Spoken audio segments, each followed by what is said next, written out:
think I'm rolling. Says I'm rolling. I'm currently rolling. I think my levels are peaking on this thing for sure. I hope we caught that.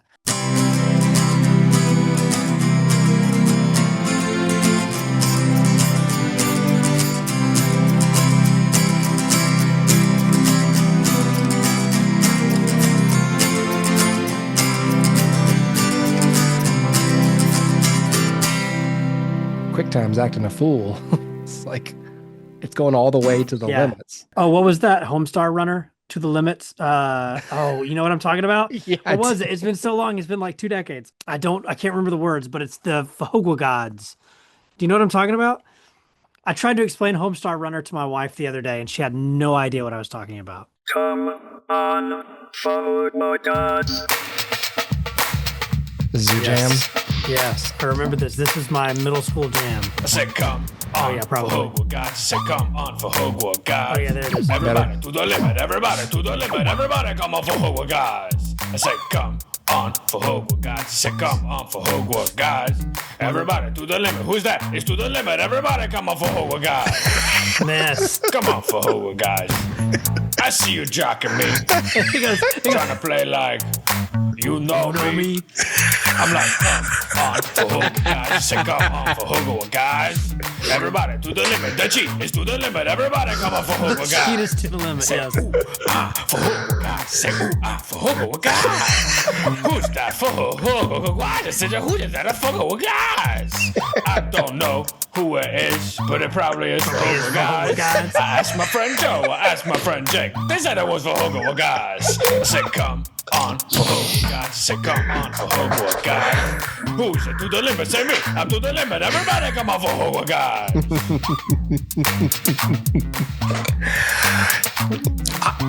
Man, for Hogwa guys. You're just making yourself look worse, you know? I mean, everybody's just gonna feel sorry for you.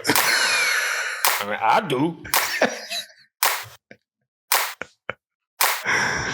Now that's what I'm talking about. That was amazing. I mean, I can't, take it about, I'm buying you a pizza. Oh, that's classic. You know, That's classic. What is that? That's probably 2002. oh, 2003. sure. I see. I know Homestar Runner. I just don't think I ever heard that song. Really? Okay. Yeah. Gotcha. Yeah. So I that know was so Strong good. Bad and Strong Sad. Yeah, I just yeah, don't know. That was my first time. Okay. I forget what this was. But I quoted Homestar Runner the other day, and my wife goes, "What?" And I was like, "Homestar Runner," and she was like, what combination of words is that?" You're I was like, this is before her time. yeah, for real. I'm like, I would have been, when Homestar Runner was at its peak, we were in middle school. I was probably, 11 years old at that point? Boy, I don't think I even 12? knew about Homestar Runner until, well, wait a minute. Well, yeah, was it like 8th grade or something? Yeah, it would have been like 7th, 8th grade, somewhere in there. Yeah. No, you're right. Wow. Oh Yeah, my dude. God, I feel so old. It's still going. Is it? I'm almost positive. I looked into it like a year ago, and it was still going at that point. They should do like I'm surprised they don't have a streaming deal with, Yeah, right? Butthole Plus or whatever is the new thing. Homestar Runner. Let's see. Okay. They should start their own streaming service. Yes, it is still active. Oh my God. Same people and everything? It's a great question. I feel bad for abandoning it. Yes. So it was made by the Brothers Chaps, and they worked on Gravity Falls. Okay. And then Matt Chapman, after working with Gravity Falls, moved back to Atlanta in 2014, where his brother Mike was living. And the two agreed that they now had the opportunity to return Homestar Runner on a semi-regular basis. Is Gravity Falls that old? Yeah. I thought that was like a brand new thing. No. Oh my God, I'm so old. Yeah, Gravity Falls has been over for a long time. Yeah. This is an upsetting evening for me. Yes. When Adobe discontinued Adobe Flash in December of 2020, most of the new Homestar Runner animations were released directly as videos on YouTube. And then they worked on a transfer from the older Flash to a new emulator called Ruffle Flash, which is an emulator. And so the website has been updated, including much of its original functionality through that emulator. It's crazy, dude. Wow. Yeah. What a reality check for me and a nice update. I'm so glad that still exists. I'm glad life hasn't gotten Homestar Runner down. Right. Like it has so many of us. I just scrolled through the Wikipedia really quick and I looked at reception, and it says the site generated music has enjoyed surprising popularity such that 2 songs, Trogdor and Because It's Midnight, have been included in the successful Guitar Hero franchise. Yes, that's true. I remember Trogdor being in Guitar Hero. Yeah. Really? Okay. Yeah. And then I went and like ripped that version of it because it's like full blown, electric guitar.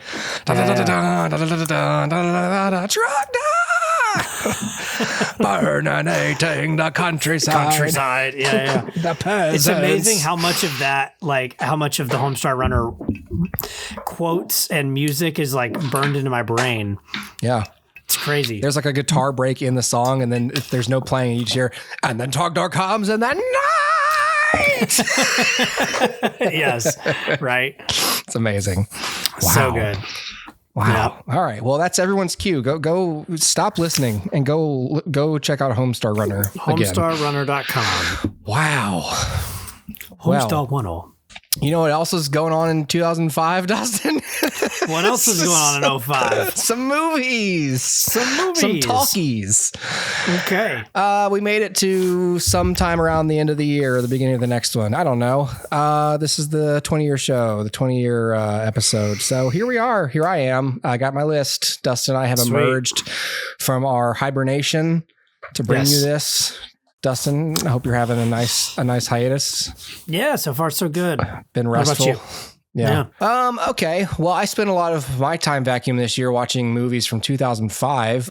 So this is a thing. You should all know what this is. If you don't, I don't know what I just said isn't sufficient to describe it.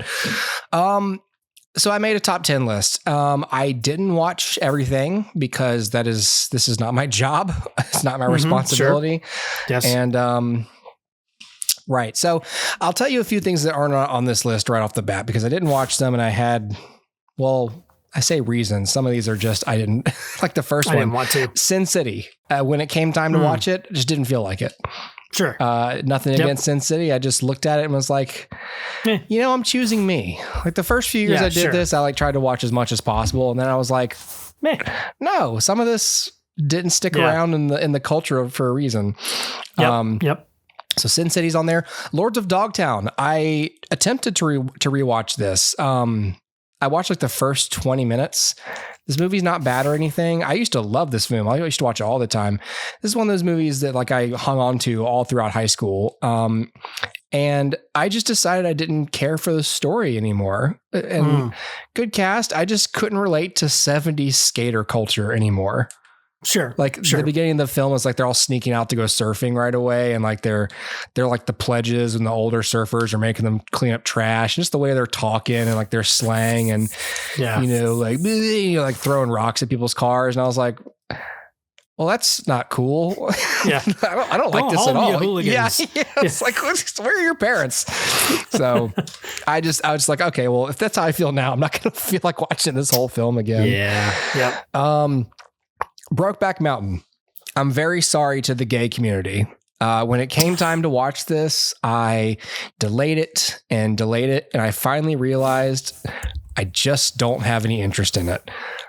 Sure. Not because I'm not an ally or progressive. I just felt like I'd already experienced this entire movie through cultural osmosis. And I just figured, therefore, it won't have my full attention. Sure. It's just one of those problems with waiting is now it's like, oh, great. Which is probably why a lot of people don't watch some movies because they just go, oh, I think I get it.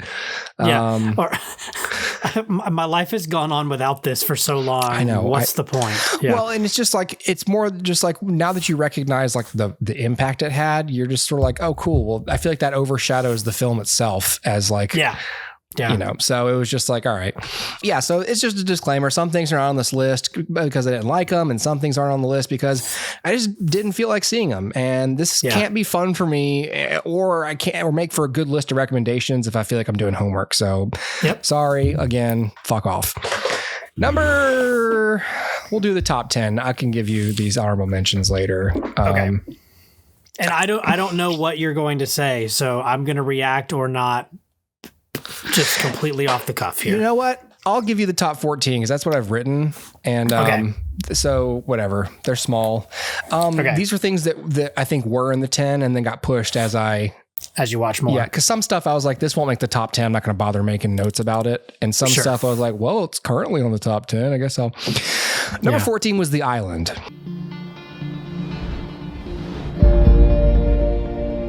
Attention, residents. Welcome to the lottery spin. Jordan to Delta. You're moving out to the island. Transported to the world's last paradise. I think they're gonna kill you. Going to the island. There is no island. Remember this Michael Bay film with Ewan McGregor and Scarlett Johansson? Scarlett Johansson. Yep. This has some Bay junk throughout. Sure. But its very nature elevates it beyond the human stuff in the Transformers movies. I watched this just because it had been a long time. I don't think I'd seen it since like it had been recently released. I don't think I'd seen it since I was in high school. And so I thought it would be so dumb. I was like, oh, it's 2005 and it's been a while, But on the story execution, it's actually pretty good. If you're going through Michael Bay's films, I wouldn't skip it. It's okay. I mean, it's got like, Bay stuff, but it doesn't have like nearly, because it's like, most of the film like takes place in like this clone colony. No one is like a typical weird bro.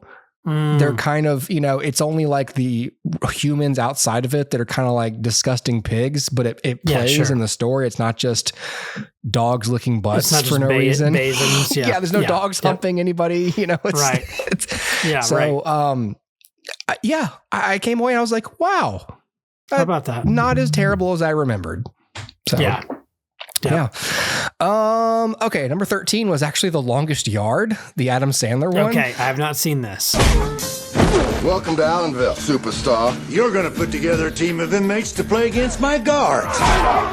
Yeah. Okay. I used to love this movie. This was one of those movies that was like part of like, this was one of Adam Sandler's like post, I guess it's still mid 2000s. So like, you know, everyone loves the 90s movies and the Waterboy and stuff. And then like his 2000 stuff is hit or miss, right? Yep. Like I liked Mr. Deeds because I thought it had sincerity, and jokes. Sure. I think Winona Ryder is a big part of that for that movie. So for The Longest Yard, I think I definitely enjoy a good sports movie. And I think the combo here of sports movie and Sandler comedy works. I think that the structure of the sports movie keeps your interest and the comedy is like peppered on that. It's actually well layered versus a movie like Grown Ups, which I have not seen, but from what I can see is jokes and then a story afterward. This was like, okay, we're remaking an existing film. Here's what the story is. Let's update it. Let's add in some new characters. Sure. And it works. It feels less goofy and silly than other Sandler films because here there's actual physical consequences. People are getting tackled and beat up and hit really hard, and that's sold really well, but still goofy enough, to just enjoy the events of the movie. And it felt really nice to watch an uncomplicated film. That's what I liked the most about it. It was just like, oh, this is very basic. It's just a film. It's just a movie. So that got bumped to number 13. Number 12, Corpse Bride. What if Victor and I don't like each other? As if that has anything to do with marriage. They were due to be married, though they'd never before met. His parents were thrilled, Hers were filled with regret. But in a moment of panic, Victor desperately fled, and by a grave misunderstanding, married the corpse bride instead. Barely missing the top 10. The movie, far more imaginative than I remembered, and very emotionally bittersweet. I saw this movie again way back in the day. I tried to watch this with my daughter. She was very bored. But I'm sitting here like thinking about all the stop motion, all the sets they had to make, and I'm looking at stuff and I'm like, I'm thinking about effects. And so I'm like, God, this is much like every stop motion film, even up to like Paranorman and stuff. It's like, God, the amount of craft that goes into this. Work. It's so much work. And it's really impressive when it's pulled off, but like it's the perfect mixture of that art form. And I honestly think Tim Burton should do more of it because it really allows him to have those exaggerated sets and those exaggerated characters. Really great characters. The music is great in this. Burton's production design is unmatched at this time in his career. Yeah. And it works really well for this medium most effectively. Corpse Bride. And again, like I said, very emotionally complex. I couldn't remember. It's because the whole movie is about a guy who's about to enter into an arranged marriage. He happens to really like the girl he's about to marry. And then he's practicing his vows in the woods and he puts the ring on a finger and it turns out the finger is a corpse of a murdered bride. And so it's like, now she's his wife. And then like he gets to know her and it's like, first he tries to sort of manipulate her into, getting back to the land of the living so he can marry Victoria. And then he's like falling for the corpse bride. So I was sitting here, I was like, I really can't remember how this movie ends. I can't remember if he goes to live with her or if he marries Victoria, but do I buy it? Yeah. And so I was pretty invested as if it was the first time again. So, I don't know. I just thought it was a satisfying movie. Sweet. Number 11, The Chronicles of Narnia. Take them. There is a prophecy that 2 sons of Adam and 2 daughters of Eve will appear to defeat the White Witch and put an end to this 100-year winter. I think you've made a mistake. We're not heroes. There's no mistake. Aslan is on the move.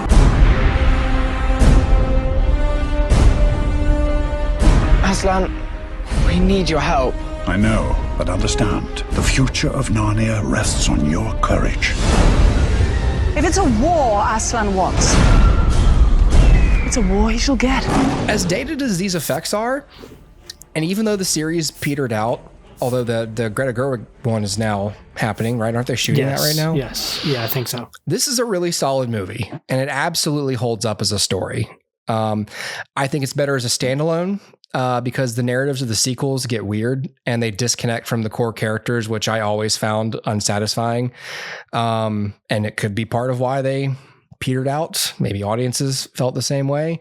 But if you never saw this or it's been a while, I would pull it up with your kids and watch it. I think it's a solid movie. I think the beats still work. Again, even if the effects, the compositing don't, but especially that final battle is super cool. I think that's the first time I saw, not the first time, but I think it's the first big battle where it's like we got music and we got armies running at each other, and then there's just pure silence for a few seconds until they start smacking into each other, which was a pretty mature choice for a kids film, not to have music crescendo at the point of contact. There's only, I think they did it in Return of the King when the Oliphants show up, when the Maedris show up. Briefly, like as soon as there's like a charge when the Rohirrim runs, and then as soon as the thing swings and starts hitting them, they cut the music off. It's like the composer's going, "Oh fuck!" Yeah, right. Oh, whoa. Yeah. Whoa. No. Hold on, guys. I want to hear this. Hold on. I didn't think they'd get slaughtered immediately. Stop playing. Yeah.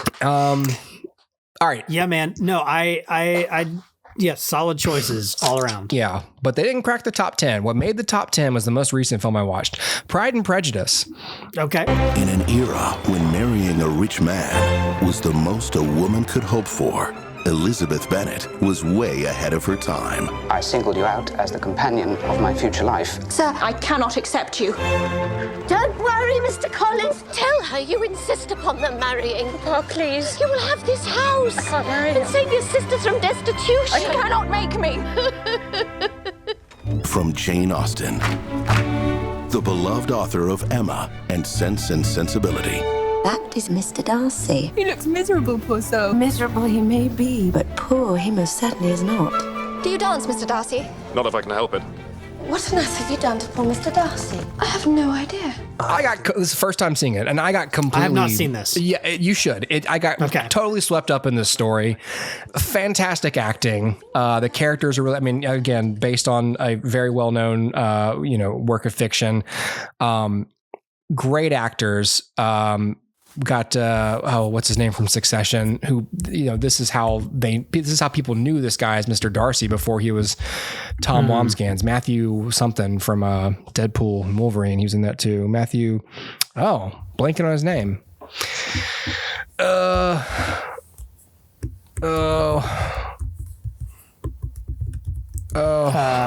Matthew McFadden. Yeah, Matthew McFadden. McFadden, yep. Oh boy, I'm getting old. No, you're good. I mean, yes, you are, but yes. The characters are strong. Filmmaking is really excellent here. And it's just again, I'm watching this with my daughter, and I was like, oh, okay, a bunch of daughters trying to marry off, and you got one of them that's smarter than the others and not really focused on that. And I was like, kind of like my daughter goes, like the March Sisters, yeah. And I was like, okay, just making sure, just making sure that, okay, great. Great cast. Like I recognized, I was like, cause I think one of the sisters is barely in the movie, but there's 3 other ones, and it's, okay, hold on. I'm not going to do this. I'm going to use my brain. Why did I think of Clea Duvall? It wasn't her. And why her? Why am I thinking of Clea Duvall? It was, oh my God, Dustin, it's happening. My brain is shrinking. The dementia. All right, hold on. Carey Mulligan is one of them. Okay. And there is Jenna Malone is another one. Okay. And then the, oh my God, it starts with an R, and she's in Gone Girl. Rosamund Pike. Yeah, Rosamund Pike. Oh my God. Yeah. What's happening? Okay. Oh my God. Am I dying? You're out of practice. Oh my God. Rosamund Pike. Yeah. Yes. Yeah. Wow. Yeah. Okay. But so, Dawn Sutherland's in this movie. Okay. Yeah. But yeah, Keira Knightley and Matthew McFadden are the main here. And it's just it's a love story. And it's one of those things where it's just like, like she doesn't like him, and there's reasons why. And you sort of peel together, you peel off the Pride and Prejudice, you peel off the layers of what she thinks she knows about this dude and what his actual motivations are and whatever. And it's just I'm swept up in it. So by the time you get to the rain, when it's like, you've bewitched me body and soul, I'm like, oh my God. So it's good movie. It's always the rain. Yeah, they're in the rain. He's just walking up this field, and I keep thinking they're going to cut, and I'm like, they're going to make him walk this whole fucking field. Yeah, right. It's like a football field, and they held this long shot. Yeah, they're like, hey, Matthew, walk down the entire field. We want you to get sick. You're going to cut, right? And yeah, sure. Sure. I'm not going to cut the camera. Stupid idiot. Toughen up. Yeah. So this is acting. Yeah, he looks like you've bewitched me body and soul, like he's pouring his heart out. Really, he's just tired. Yeah, right. Been walking. That's right. He's walking. That's it. Yeah, and the influenza is setting in. Yeah. The typhus. The typhus. It's funny, like in the movie, like the Rosamund Pike is like, I'm gonna go to like their house or whatever, and like on the way there she gets sick, and so she like stays there and like convalesces, and I'm just like, that's a pretty good move there. Like, oh no, I'm sick. Do you have a spare room? Will you care for me? And so she's there for like a week, like recovering from the flu or something, to the point where Keira Knightley like goes there to check on her and she's like, hey, how's it going? She's like, oh, he's been a darling. And I'm like, oh, I guess this was just a thing, because I feel like these days they'd be like, ew, no. Yeah. Get out. Don't come in my house. Stop. Yeah. Go away. Yep. What is this? This ain't a hospital. Anyway. All right. Times have changed. Yes. Number 9, the aforementioned Munich. Good afternoon. I'm speaking to you live just outside the Olympic Village in Munich, West Germany. At this moment, 8 or 9 athletes of the Israeli team are being held prisoner. These guerrillas are a group called Black September. Commandos have automatic weapons on the hostages. A deal had been made. Now the Israelis have disappeared. Massive security forces. In front of it, the Arabs look like They're all gone. Steven Spielberg, revenge drama, more than just that, a complex look at the nature of the intelligence community, government bureaucracy, and a generations-long struggle over land. I think it's a solid spy thriller. I love seeing like, oh, we're going to get the team together, and oh, we're having the dinner, like, oh, what do you do? Like, oh, I'm explosives. And it's like, oh, wonderful. Would you like some potatoes? And, you know, the camaraderie between like the members of the team. Daniel Craig is underrated in this movie.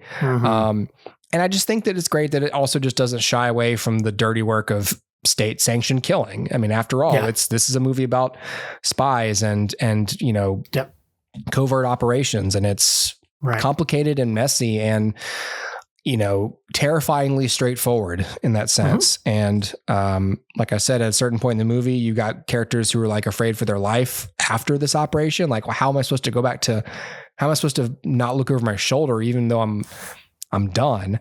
And I'm having trouble coping with what we're doing. Who are we acting on behalf of? And are we doing the United States' bidding? What the fuck? You know, like stuff like that. Exactly. Yeah, exactly. What's up with that? PTSD. Yeah, exactly. Have you seen Munich? I have not seen Munich. Yeah, this is one of like 3 Spielberg movies I've not seen. Yeah, Munich's great. Okay, I gotta watch it. All right, number 8, A History of Violence. Have a good evening.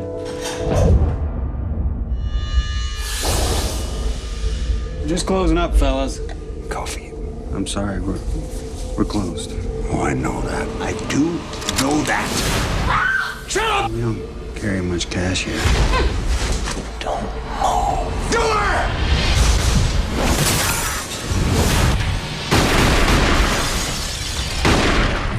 Just a well-made film.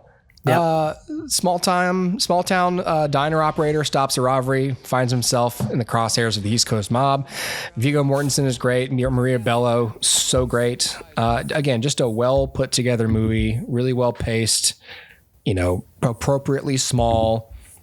I'm watching it and I couldn't remember how the movie actually ended. I didn't remember. And maybe I just didn't pick up on it when I initially watched it, but like, you know, you're watching the spoiler alert, you're watching the movie and it's just like, oh, they've got the wrong guy.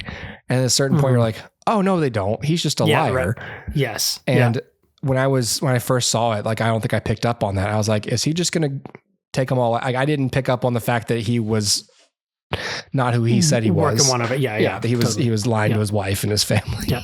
Yes. Just committed to the bit. Yep. That's right. Number 7, Wedding Crashers, man. It's wedding season, kid. Crashing weddings. We are going to have tons and tons of opportunities to meet gorgeous ladies that are so aroused by the thought of marriage that they'll throw their inhibitions to the wind. And who's going to be there to catch them? Grab that net and catch that beautiful butterfly, pal. Who are we this time? Lou Epstein, what's your mute? Chuck Schwartz. Sanjay Collins. Chuck Vindaloo. Seamus O'Toole. Bobby O'Shea. I'm ready to get drunk. Okay, so what angle are you gonna play here? I'm gonna go with the balloon animal display. I'm gonna dance with the little flower girl, or I might be a charter member of Oprah's book club. It's all deadly. I wasn't sure about this because I know I've seen this film many times. Quote it. I've seen it once. Okay, this film was like a big part of like my high school experience and personality, and like it stuck with me. So I'm watching it, you know, the first 15, 20 minutes of the film are complete and total 2000s era chaos. Yes. Very cringe. I'm watching it. I'm like, oh boy, you know. Yep. But it's also the perfect setup for this otherwise incredibly earnest movie about love. I did not think I would look on it this fondly 20 years later, but I do. Okay. The cast is perfect. The entire movie hinges on Rachel McAdams being perfect, and she is. I carefully tracked the character choices in this movie, and it all works. I'm tracking Christopher Walken's motivations. I mean, even Todd, you know, the paint with his painting. I'm closely tracking it, and it does work. It does. But again, mostly you're relying on Rachel McAdams because she is like the most normal person in the movie. Sure. The writing can't be weak with her. Yes. Every choice and every acting choice that she makes has to sell you on the fact that that she sees something in Owen Wilson and that she's not just some dumb idiot falling for his charms. Yes. Yes. And so, yeah, it's great. And I really love the dark turn it takes when like Vince Vaughn stops going to wedding crashing because he's in love with Gloria, and Owen Wilson's like falling apart and reading, don't. I think he's reading a book called Don't Jump. Don't Jump. Yes. Great movie. I think it. So I need to rewatch this. I've always chalked this up to, well, always, like in the last few years when I've thought about it, I'm like, this is probably one of those movies that doesn't age well. Oh, I think it does. Like there's so much of that era of this 05 era where the comedy just does not age well. And so I thought it was one of those. No. So I need to rewatch this because maybe I just didn't give it enough credit. I just think it was, I think it was ahead of its time. I think it cashes in on that sensibility, but then it it catfishes the audience, and it's like, we're actually going to talk about why this behavior is wrong. Yeah. Okay. And people are like, oh, I don't want to learn. Okay, I don't remember that, but sure. Okay, great. Well, yeah, because at a certain point, it's just like, they are appropriately exposed. Yeah, totally. And, but they have begun to change before they're exposed. Yeah. And then, Vince Vaughn he's vulnerable with this girl that he originally was like, about. Mm-hmm. And Owen Wilson has already kind of gotten tired of this life as they're going into this wedding. And so by the time that they're done with it, it's like they kind of like stop and do something. It's good. It's good. Okay. Yeah. Yeah. All right. Number 6. I picked The Exorcism of Emily Rose. Have you seen this? I have not seen this. Do you understand how long they can put you away for this? I want people to hear what only I can tell. And what is that? What really happened to Emily and why. So this is Scott Derrickson. Okay, cool. Yeah, this movie was solid. I give it a lot of points for subverting this genre somewhat because it's not an exorcism movie. It is a courtroom drama. The main plot of the film is a cross-examination of a priest. Who attempted to perform an exorcism on a girl, and it did not work. She died. And so all the exorcism stuff you see is flashbacks. You already know that Emily doesn't survive it. This structure gives it a different tension because it's not about what happens to Emily. It's about whether or not Father Moore succeeds in his mission. And his mission in the film is essentially why subject himself to a trial? And this doesn't ruin the ending or anything, but it's to make the world aware of demons. That's his mission. And so to go into court and to speak on the record is like, I am now doing the next best thing I can do to saving her, which is making people aware of the existence of evil. Sure.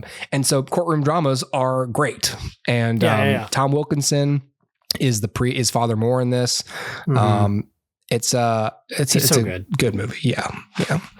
Okay, I need to check this out because I remember when it came out, and I remember thinking, it's like just at that time, like I was so down on horror movies. It's only in the last few years, like I'd say honestly, post-pandemic, where I'm like, oh, these actually have a lot of good things to say. Yeah, and I was only really interested before then in like genre horror, so like sci-fi horror or whatever. And so this idea of like the Exorcism movie, I was like, whatever. Like I like The Exorcist, but I was never in love with, those types of movies. So I just kind of assumed this was that and never gave it a shot. So, okay, good to know. Number 5, War of the Worlds. That is so weird. The wind is blowing toward the storm. It's okay. Lightning doesn't strike twice. Where's the thunder?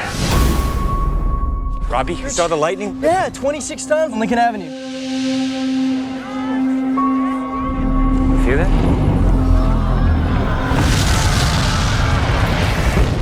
Okay. More sweet. Spielberg. Yeah. Yay. This movie is still Hold great. On, wait. What? War of the Worlds in Munich came out the same year? Yeah. That dude, man. Yeah. Okay. All right. Spielberg is turning product out, man. Yeah, he was.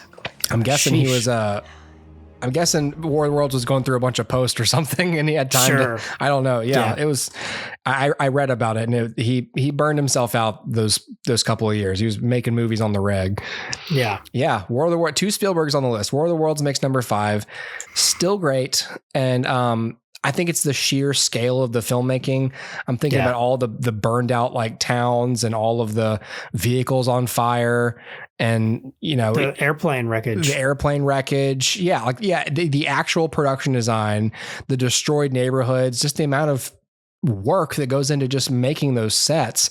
And even though like the bridge and stuff knocking out buildings is CG. Yeah, the bridge comes to my mind almost first in this movie. Yeah. And it's like that's still scale, and it sells. It's not badly compiled. It's not the Chronicles of Narnia. This is Spielberg, with probably really good plates and other things. So, amazing to watch. Just the amount of extras, just great stuff.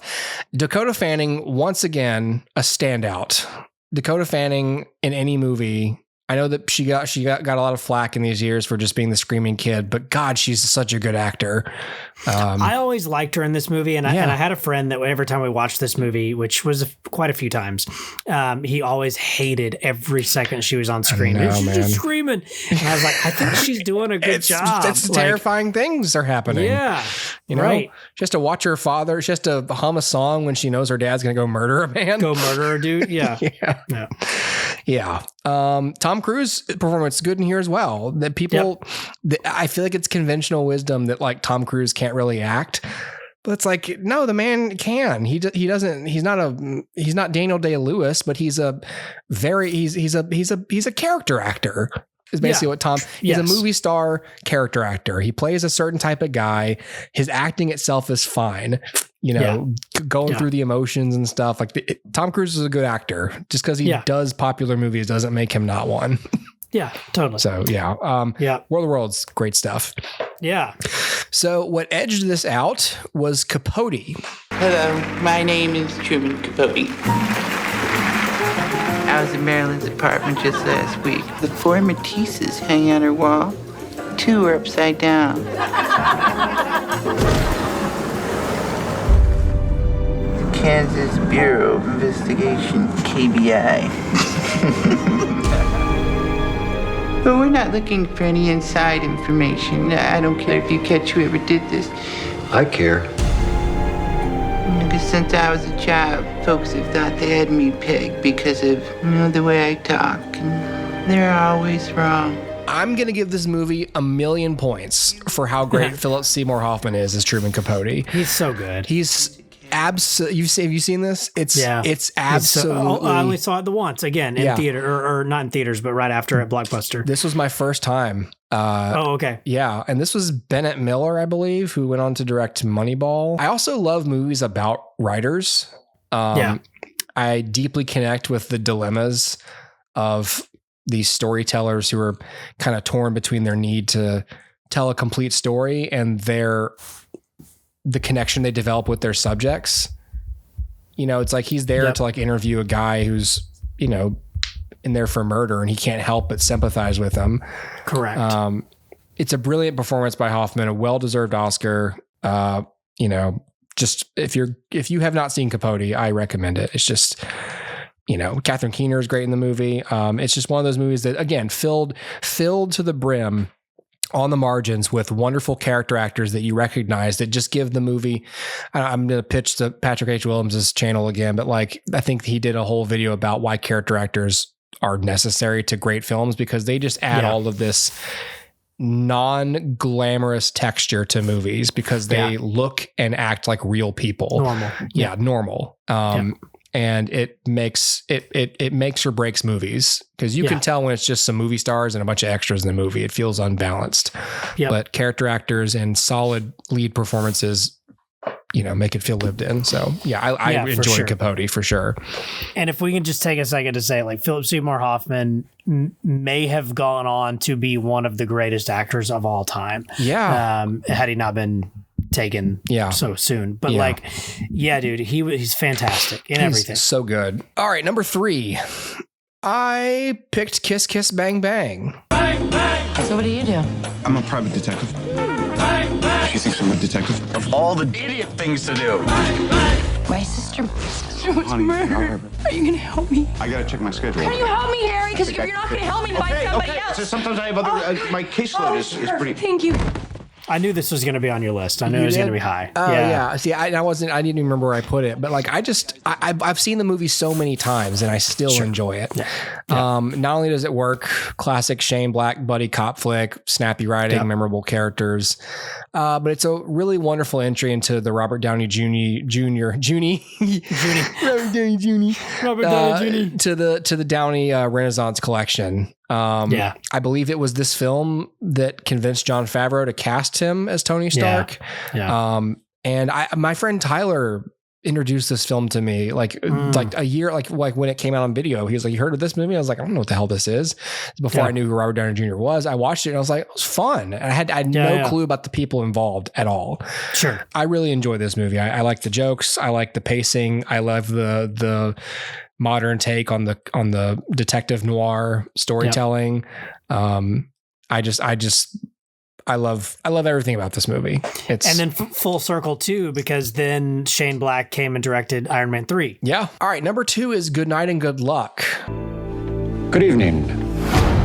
Any man who protects communists is not fit to wear that uniform. You can't convict people by rumor and hearsay and innuendo. Are my children going to be asked to denounce me? Are they going to be judged on what their father was labeled? I see a chain reaction that has no end. Charges were in a sealed envelope. Nobody saw them.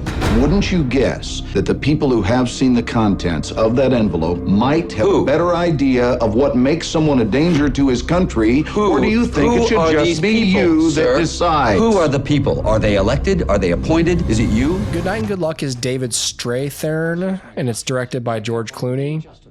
Oh, yeah. Actually, you know what? Robert Downey Jr. is in this movie too. Is he? Okay. Yeah, he's a side character. So this, what a timeless story this is, because this is even 20 years later from this film, which is 70 years removed from the events themselves. A movie about abuse of power by government officials still resonates. This is a movie about Edward R. Murrow's crusade of resistance against Senator Joseph McCarthy during the Red Scare, when people were being, put on lists and called out just simply for being communists or having communist sympathies. I think Robert Downey Jr. and Patricia Clarkson both work at CBS, and they are married, and they have to keep it a secret because of some CBS bylaw, but they're also worried about getting, red listed and fired just for their, just for meetings they've been political to or beliefs. something. Yeah. And so, the movie deserves a seat among the best of the good journalism films like Spotlight and All the President's Men.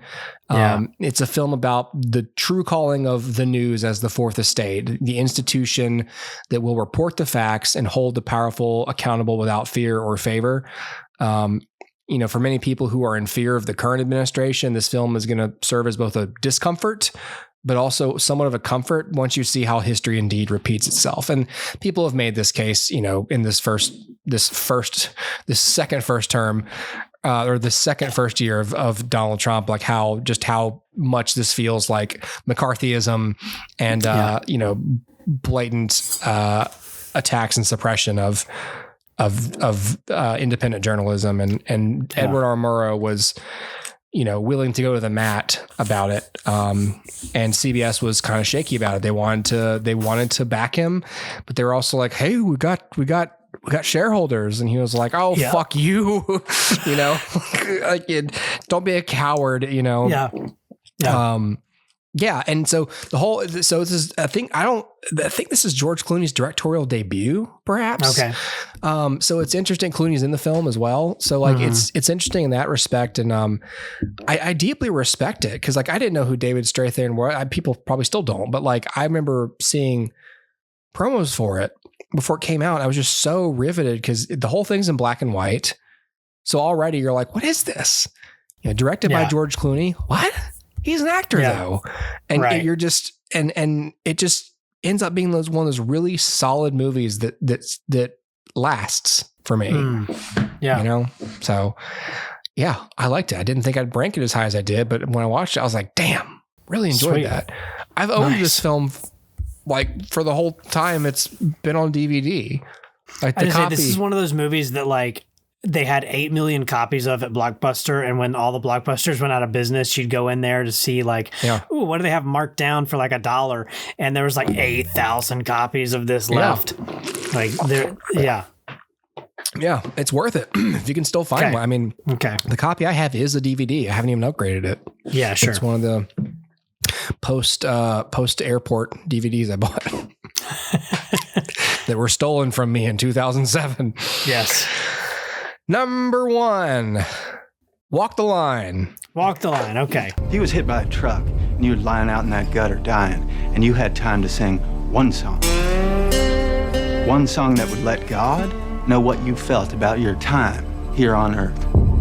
One song that would sum you up. That's the kind of song that truly saves people. Hello, I'm Johnny Cash. I almost skipped this one. Can you believe that?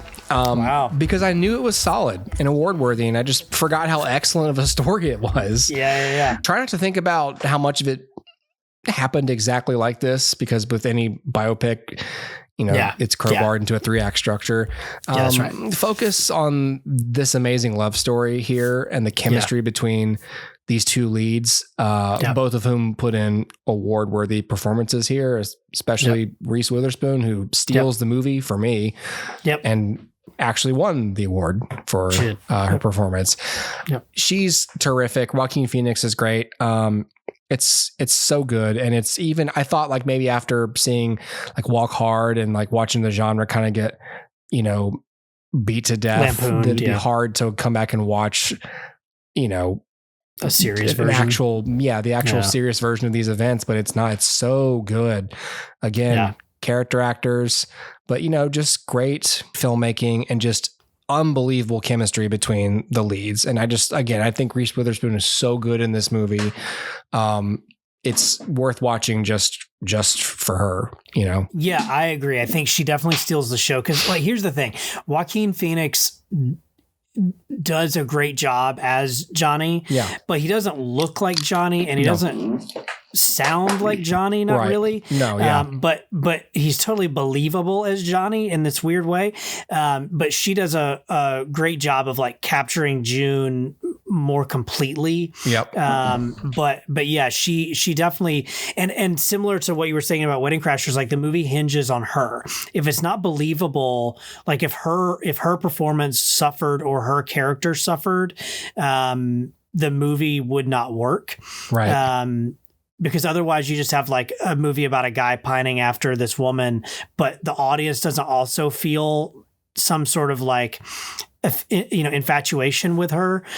So it is totally incumbent on Reese Witherspoon to give a performance that like captures the audience's attention every time she's on screen. And I haven't seen this in a few years, but I watched it on loop there for a little while, and it was so good. But what always struck me was how much of the story, especially when Johnny starts to flounder with like drug use and, his, worst tendencies, how much of the movie hinges and the story hinges on her choices and what she's actively given an agency to do and to choose, I think is rare in a movie like this. Because typically you just see it strictly through Johnny's eyes, and like that would be the only point of view you see. Well, and like all you see is her finally like, accepting his love. Yes. And with no track or arc of explanation of why would she finally change her mind. Correct. Which is a disservice to the human being. It's a disservice to women. It's a disservice to good writing. It's just like Rachel McAdams. It's like, okay, but why would she though? Like this person's a mess. So what's changed? And why would a strong, well-written character choose this? Yes. And they don't miss a beat with that. And there's certainly a lot of like pushback from June that pushes Johnny in the direction he eventually goes. And yeah, man, I agree. I think this is one of the best, if not the best of 05. It's like endlessly rewatchable. Yeah, I was blown away. I was watching this. I was like, I can't believe I almost skipped this. And just gave it like a half memory of a ranking. Like, I'll put it at 5, sure. You know, like, sure. This that's where I'm torn, because it's like, I don't feel like watching this. And it's like, well, I shouldn't have to. But then you watch it and you're like, I can't believe I almost didn't watch this. Yeah. I still can't believe it's not butter. Can I throw in a few 05 movies? So I did not rewatch any of these, and I'm only thinking about them kind of off the top of my head right now. Yeah. So they're in no particular order, but these are like things that I feel like we need to mention. Obviously, this year there were big movies: Harry Potter and the Goblet of Fire, right? Star Wars Episode 3. Like, those movies made big impact in those years, but I wouldn't put them anywhere probably on a top 10 list, especially not Star Wars. The Gen Z loves Revenge of the Sith right now. Yeah, I don't understand that, but okay. But I have heard that. Yep. King Kong comes to mind. That was a big movie for me this year. Yeah. When it came out, like, I followed the production diaries and was like super into it. Did that get released in America in 2005? Oh, I don't know. That might have escaped my. That's the thing, like, because I know it's I'm thinking of that like that's 05. Yeah, but I don't remember that being on the list. Let's see. Release. It did. Was it 05? Yeah, I thought it was 05. Okay. Did I just miss it? No, I probably just. Here, you keep going. But I think I'll tell you why I skipped that one. I think I know why. Okay, no worries. So I have not seen this in, probably since we were in college. Mm-hmm. But it was a big one for me. I saw it a lot in college. Yeah, right. In 2005, I watched this a lot because it was one of those movies where, like, coming off of Return of the King, whatever Peter Jackson did next was going to be like all eyes on it. And so the production diaries were huge for me. I had like a DVD box set of just the production diaries. And if y'all don't know what that is, like, go check it out because it's pretty dope. But the movie itself, I don't remember a lot about it. I think it's pretty by the book over, like in terms of Peter Jackson movies, it's overly long and too much like jammed with too much stuff. So again, it's probably not top 10 material, but it's something to mention. I didn't watch this movie because I watched this many times in college because I did a research paper on this movie and the original. I was comparing the effects, comparing, contrasting the filmmaking styles between the 1933 original and the 2005 update. And so I did exhaustive research. I own the original in like a tin film canister box set, and I have the DVD of King Kong. And so I've just seen it so many times. And so I probably saw my list of things, and I was like, it's like one of the films like I appreciate, but I was like, I don't think I want to sit down and watch 3 hours of this movie again because it is long.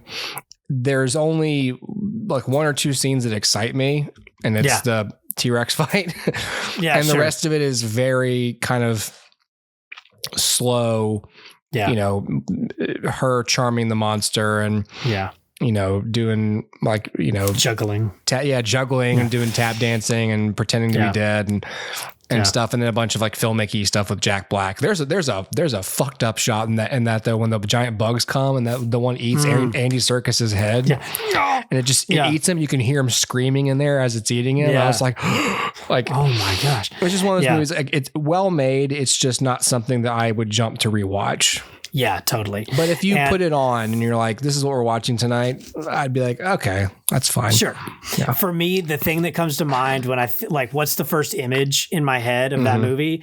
And it is not King Kong on the top with thing. Like, that's not what comes to mind. What comes to mind is like, Naomi Watts in Kong's grasp, going really close to the 3D camera as like the dinosaur chomps at Kong. And I'm like, that's the first thing that comes to mind. So that definitely tells its age. I used to, after the King Kong, he fights the T-Rexes and he breaks that one's jaw or whatever. And like he goes over to its corpse and just kind of plays with it like, meh, meh, meh, like I'm opening your face. This is what a mouth does. And I was like, I always thought that was just a peculiar, like, funny addition. He does that in the original movie. Oh, does King he? Kong walks over and like fucks with that thing's jaw, like tauntingly, and I was like, "Wow, that's actually an homage to the original callback, fight." Yeah. Wow, interesting. And again, you think of all the money and time it takes to animate that. Yeah. Willis O'Brien was like, "I'm going to spend hours shaping these models to add this extra characterization." Yes. Yeah. Interesting. And the only other one that I want to bring up is Batman Begins, which for me is probably a top 3 for 05 simply because of what it like did for me personally and like, you know, my interest, both like reigniting an interest in Batman and reigniting an interest in filmmaking itself for me. Yeah. And yeah, man, I loved Batman Begins. Still love Batman Begins. I made an effort, I think, this time to avoid franchise movies. Yeah, sure. And so, because I was like, well, of course I love The Goblet of Fire. And so like I didn't put it down as an honorable mention, but like, yeah, but it wouldn't be in top 10 for me. I don't think it's it's a really good movie. It's just exists. like, I would, and again, this is so subjective because it's like, well, what do I feel like watching? I've seen Batman Begins so many times. I own it. Like I have it. Yeah. I think I did try to watch it with my kids and like again, they fell asleep because so much of the movie, it takes a really long time for Batman to show up. So they got bored. Yeah. Right. And they don't understand like the moral complexity of the League of Shadows and the, sure. And I think the flashbacks were confusing him. And I was like, well, see, no, here he's kind of like a teenager. Non-linear, Yeah. Right. And they're like, he doesn't look like a teenager. You know, well, he is. I was like, shut up. Yeah, right. It's a movie. Yes. No, Batman Begins They is should have digitally de-aged him, Dad. Yeah, God. Yeah, I like Batman Begins. It just didn't make the list because it was I don't feel like it. Yeah. But it's perfectly worthy of anyone's list, including mine, you know? Yeah. If I could tie it for another place, I probably would. But if I could do that, I would there'd be no stopping the fuckery. Yes. Right. Yeah, man. Oh, one other one that I wanted to bring up. I thought about it while we were talking. Serenity. Yes, I did watch Serenity. Did you? Okay. I again, this is one that I haven't seen in quite some time, but I remember in college watching it. There was one day I think I watched it 3 times in a day. Yeah. This Loved is the that movie. only time I've watched the movie where was it the effects that bothered me? It was just one of those where I was just like, oh, a little dated. Yeah. And I like Serenity a lot. I think at this point, maybe I'm getting discolored by Joss Whedon. Yes. Maybe it's because I'm not as keyed into their vernacular as I would be if I had just watched the series again. Yeah. And so there's a few times where I'm like, this is very Whedon-y, but there's so many impressive things about it. Like the whole reintroducing the crew, that super long tracking shot when they walk through the entire ship. Yeah. So good. Yeah. You know, the again, climax is great. That hologram with Sarah Paulson in it, so good. Final fight. There's a whole lot to like there, and I really do like it. It just, I don't know, it just didn't make the list. Now I'm not sure why. The main thing that sticks out to me with Serenity is the color grading. Oh, sure, yeah. I don't like the color grading, and I remember like even watching it originally going, I don't like the color. It already looked dated, and it doesn't look like the show, which I understand the idea of like, hey, we've got a budget, let's do things differently. Cool, I get it, but like filters. The show is very Western, and the film is very sci-fi, spacey, and it just felt like a betrayal of a sudden but inevitable betrayal of what the show was. Yeah. Serenity is very solid, and I think that especially if you're, I mean, I have the show and the film on Blu-ray. I've got them on physical. No one can ever take them from me. Damn it! You can't take the sky. Can't take the sky.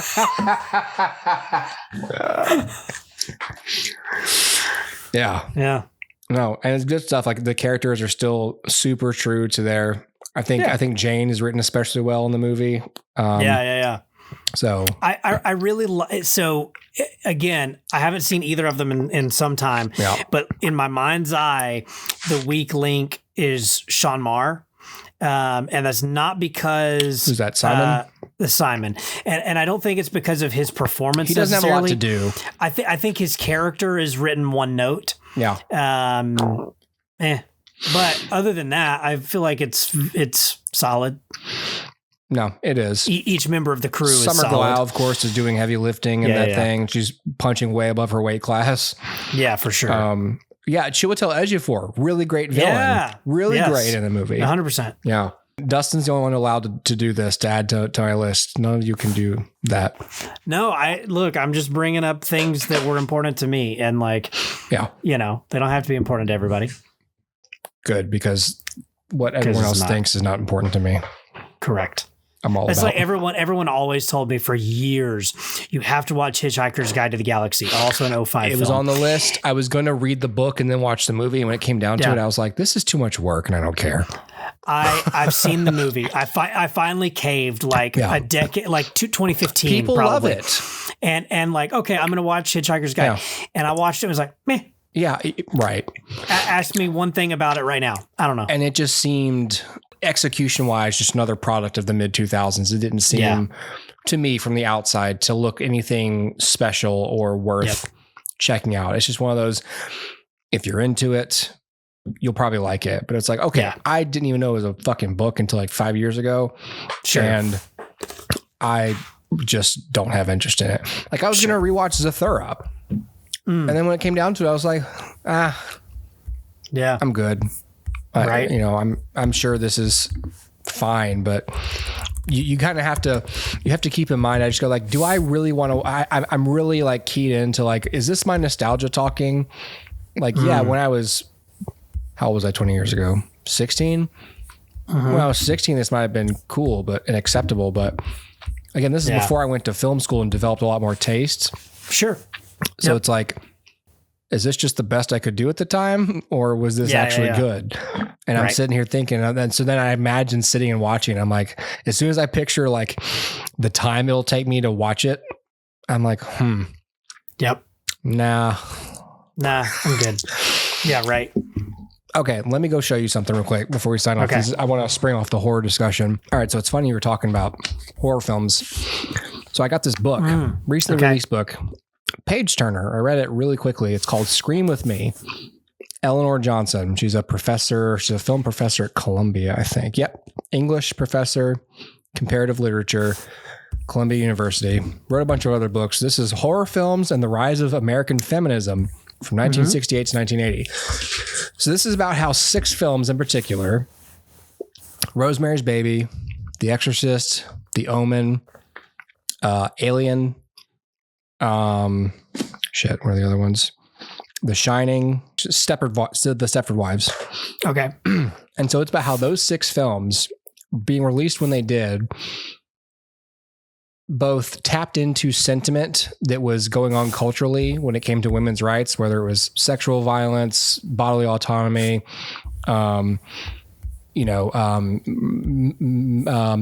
domestic violence, didn't obviously itself affect change, but it rode a wave of existing sentiments and did the really great thing that films do, which is they are their own form of activism, because they show people and they introduce them to the feelings that other people feel in situations that they otherwise aren't in. It's like men don't know, in general, don't know what it's like to be in an abusive relationship like women do. But then you watch a movie like The Exorcist, which is basically, it's a film about demons. It's about domestic violence. It's about a malevolent male presence in a household, battering a woman and abusing her child and using the child's safety as a reason that the mother can't run. And it kind of walks through how Ellen Burstyn is a really confident, modern, liberated woman at the beginning of that movie, and how even those people can be broken down and become a shell of themselves under the guise of abuse. And it's all happening in the home. The cops don't believe her and there's nothing they can do about it. And there's all these commentaries about, the church's involvement. It's really good stuff. And she makes a point to talk about how after the Dobbs decision, after Roe v. Wade got overturned, the Dobbs decision in 2022, there have been post-Dobbs movies that have tapped back into this. How that movie, what's it called? The one with Sydney Sweeney. I actually saw that one. So there was Women Talking. The one I definitely reviewed that one. That's the one about the women who live in the commune. That one had Claire Foy and Immaculate. Oh, okay. Sure, because that's a movie about the birth of the Antichrist, and stuff. So that The First Omen, which came out last year, which apparently was a really good take on The Omen, and then there was Apartment 7A, which a lot of people didn't see. That's kind of like it's almost like a prequel to Rosemary's Baby, and how these sentiments are returning because there is now a renewed sense of threat, against women's rights in the culture, and how a lot of interesting horror and horror with a lot to say has been revised and is making a presence again because cultural sentiment. It's a really good book. People should read it, especially if you love movies. But yeah, man, I saw it on some list and I was like, I just kind of impulse bought it. And I was reading it. I was like, damn, this is really good analysis. And again, like horror, especially, I think does it. People count it out all the time, but man, it does so much work for showing people the lived experience of other people. Yeah. And just like people can't picture what it's like to be in that position until you make a film. And it's like all of a sudden people understand, it changes minds, because most of opposition, I feel, by the general public to many things is just simply ignorance, failure of imagination. Yeah. You just can't picture it because you don't have an imagination, or you don't care, or you got other shit going on, and you see a movie and then like, oh, it was a crazy movie about demons. And then when you hear a story about domestic violence, like just subconsciously, you're like, I've seen what that looks like. Huh? Yeah. And all of a sudden you get it, Yeah. Yeah. Yeah. It's interesting. For sure. Anyway. Interesting. Yeah. Yeah. No, I think, I feel bad that I discredited horror for as long as I did. But it also there's a big period where it just wasn't that good. Well, it's true. Like it is when true. we were around this time, there wasn't a lot of good horror being made. It was all schlocky and shock value, and it's true. That's a fair point, Roth. because the six you mentioned are 70s films, basically. Classic. And so, and so then there's like a drought. And the drought lasted for a while, a few decades. It even goes into how monsters can make good art. Stanley Kubrick was very abusive to Shelley Duvall on the set of The Shining. Yeah. Roman Polanski directs Rosemary's Baby. Like there's a sickening reason why like the satanic rape scene in that movie feels so violating and wrong. It's like, because that guy's a creep. He knows how to prey on women and convey that in film. So makes for a good movie. And then you're like, oh, fuck that guy. he's a bad person. It's not. Even it takes on an extra layer of irony and resonance when you consider. I think William Friedkin too. Like I think they were throwing shit at Ellen Burstyn without telling her, or like yanking her harness back farther. She's like, I'm in a lot of pain. There's takes that are in the movie of her in genuine pain because Friedkin told the stunt team, like, fucking pull it harder.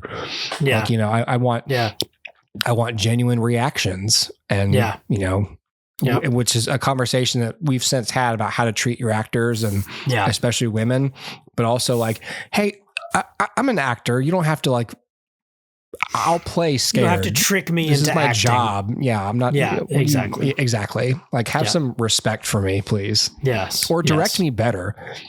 Yeah. You can't get her to elicit the reaction. Like, just pull her harder. Maybe and put it's a her in directing pain. problem. Yeah, exactly. Yeah.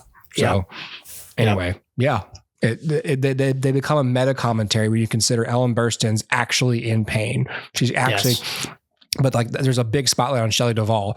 Like the documentary about it was actually made by Kubrick's daughter. And that's the one that shows the footage of her like on set, just despondent, and people are attempting to comfort her. And she just looks totally emotionally fucked up because Kubrick is just fucking with her for the entire shoot. Yeah. And she was like, and the fact that when the movie came out, like everyone's talking about how great Jack is. And like, there's not a word about my performance. It's like, it was all for nothing. It's like, that's messed up. Yeah. Yeah. Yeah. So, yep. Yeah. All right. Well, all right. Well, on that dour note, all right. have a good New Year, everybody. Happy 2005. Goodbye. Bye.